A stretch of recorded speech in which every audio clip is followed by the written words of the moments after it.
Welcome back to my story. We are on episode 6 and today I will tell you Guddu and Beebee's story. To give you context, dear listener, I have been telling you about my background. A peek into my parents' lives will offer perspective on who they are as people and why they do what they do, why they think the way they think. Last time I told you about Ajay and Guddu's first baby. Today I will tell you about the relationship between Guddu and her oldest sibling Beebee. When Ajay's daughter Ruby was 3 years old, the couple planned their second baby. This time the couple hoped for a boy. 5 months into the pregnancy, Guddu found out that her mom had expired suddenly and unexpectedly. The mom was barely 50 years old then. It was an entirely avoidable death caused mainly by negligence. At the time, Grandma was visiting her oldest daughter, Beebee, who usually needed a helping hand with looking after her many kids. When Grandma got unwell while helping Beebee with her kids, Beebee did not want to be burdened with a medical bill. Beebee had been in the habit of living with her parents for extended periods of time when her husband was stationed away from home for his duty. He was in the military. By moving in with her parents when her husband was away, Beebee not only avoided having to deal with her mother-in-law, which is a big deal in India, but also she saved a lot of money in terms of day-to-day expenses. Beebee got her siblings to look after her kids, freeing up her own time for relaxation. And also, since she was the boss in this house, she happily lorded over all of them, her siblings and her kids. At the in-laws' place, she would have to be subservient to her in-laws and also manage her kids all by herself. So this arrangement suited her just fine. If you remember, dear listener, Grandma was partially blind. So Beebee, the oldest kid, had been the effective boss of all the kids from early on. And she made sure to terrorize them. Her management style was to scare her siblings into submission. Guddu was especially terrified of Beebee. Beebee was brutal with her punishments of her siblings. It was probably too much power and responsibility for a kid to handle. Grandma would complete her ablutions and prayers in the morning and then ask the kids to hand her the vegetables to be chopped. So she could do work that involved sitting in one place. She couldn't do work that involved moving around with her very partial sight. Grandma tried her best to manage with her limitations. Beebee managed the rest with her reign of terror. As a Sikh family, the entire family maintained long, untrimmed hair.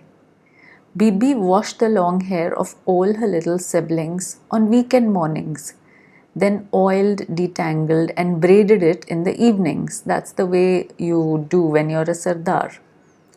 Little Guddu felt claustrophobic and panicky when Beebee washed her hair, but dared not protest in case she got punished. Guddu's claustrophobia had in fact started as a result of Beebee's punishments. Since Beebee was the boss of the house, she decided which sibling did what chores, and if they failed, she would beat the living daylights out of them. Once, when Guddu was quite small, something annoyed Beebee. Guddu does not remember what it was. So Beebee caught hold of Guddu's ankles and suspended her upside down over the family well, threatening to throw her in. Hanging over the deep well upside down, held only by her ankles and being shaken, Guddu got traumatized and developed extreme anxiety after this experience. Not only did she develop phobias due to this, but also intense anxiety and panic attacks. She was so terrified that Beebee would do this again that she would stay on edge around Beebee. During the hair washing, if Guddu held on to the bucket rim to feel a little less panicky, Beebee hit her hand until Guddu left the bucket. seems like unnecessary cruelty. Guddu did not dare to show her pain when Beebee detangled the knots of her hair for fear of further punishment. If Guddu made any sound when Beebee was combing her washed and tangled hair, Beebee pulled harder on it with the comb, making the process more painful for Guddu. Ditto for the other siblings. So Guddu feared her sister, who was seemingly drunk on autocratic power.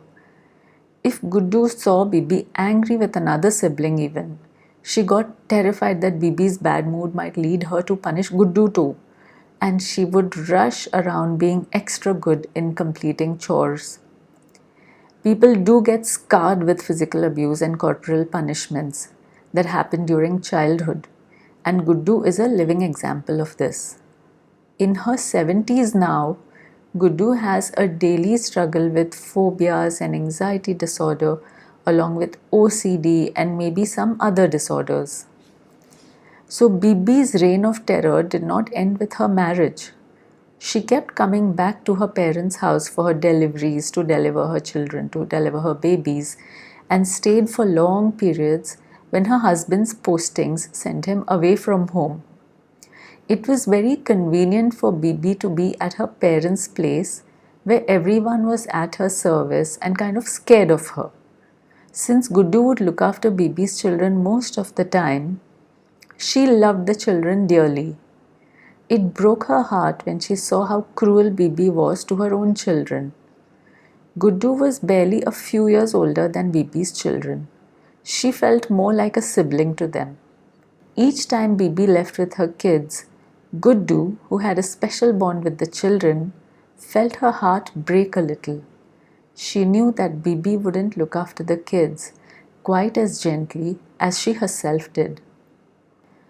Knowing that her dad got a very small pension from the government for his military service and had no other source of income, Beebee gave him a small amount of money every month when she stayed with her parents for extended periods of time. This could be like several months at a time, maybe 6 months at a time. That amount was far from enough, and the family had to stretch its meager budget to accommodate the additional expenses of Beebee and her children. Now that Beebee's mother was at her house to help with looking after the kids and felt unwell, Beebee didn't want to be bothered with medical expenses and had neglected a minor health problem for weeks until it escalated. By this time, Guddu had left home to live with her husband. But due to his faraway posting, Guddu was not able to have any family members over for visits yet. She was still planning and looking forward to showing her parents her new life, where she was living in Madhya Pradesh and her husband was posted as chief engineer. Meanwhile, seeing that mom's health was getting worse and that she would probably need a doctor, Beebee decided that one way to escape medical bills would be to make her brother foot the bill. So she decided to send a message to her brother's village through a neighbor who was going that side anyway. Beebee wanted her brother to come and take their mother to the hospital. In the evening, when the neighbor came back, she asked what her brother had said. Oops, the neighbor had forgotten all about passing on the message. He had other business and had forgotten. Oh well, he could do it the next day. And so the delays continued, and Grandma did not get the medical attention that she needed. Finally, Beebee's brother arrived. The siblings debated about what was to be done. Presently, Beebee's brother made his way to the hospital with his mom. It was quite some distance away. Grandma passed away a few moments away from the hospital. Her last words were, "How far is the hospital now?" Guddu could not believe how careless her siblings had been with their mom's life. "They could have taken money from me later," she lamented. "I just wish they had saved mom's life." Just to be clear, the siblings were not poor. They just didn't like to part with their money. One cannot imagine how even the tiniest action on one's part can impact the entire life of another. By neglecting her mother's health and causing her untimely death, Beebee had set in motion a series of events that were to eventually impact every aspect of my life. Now, Guddu lived in a jungle at this time when her husband was posted as chief engineer for a project, and phones were anyway not common then. A telegram announced the bad news. 5 months pregnant, Guddu got into the general compartment of a train. They were not able to procure any other reserved tickets at such a short notice. Ajay advised Guddu to not leave her seat throughout the journey so that she wouldn't lose her seat. If you are familiar with the general compartment of an Indian train, you would know what this means. By the time the couple reached their destination, Guddu's legs had swollen to twice their size. The trauma and difficult journey couldn't have been good for the baby. Guddu loved her mother deeply and had so many regrets. One always assumes that one has more time with one's parents. During her previous visit, Guddu had gifted her mom a few new outfits. She had gotten a few salwar kameez stitched for her mother, but told her mom to only wear them on special occasions and not just for daily wear. Those outfits sat untouched in her mother's trunk. Guddu wanted to show her mother her new life. She had not gotten a chance to look after her mother at all. Guddu was shattered. I will continue the story in the next episode.